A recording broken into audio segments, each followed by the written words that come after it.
তবে কি আমার এই সৌন্দর্যই আমার কাল হয়ে দাঁড়াবে, আমার ভাগ্য নষ্ট হওয়ার কাল?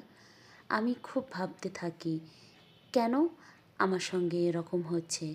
কেন আমার শাশুড়ি আমাকে পছন্দ করে না? কেন শ্বশুর দেখতে পায় না? কেন আমাকে মেনে নিল না? আমি তো অনেক ভাবনায় ডুবে থাকতাম।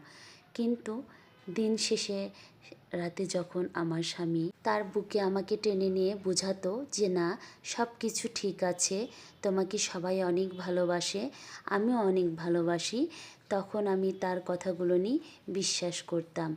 আর আমার চিন্তা ভাবনা সব কিছুকেই দূরে সরিয়ে রাখতাম।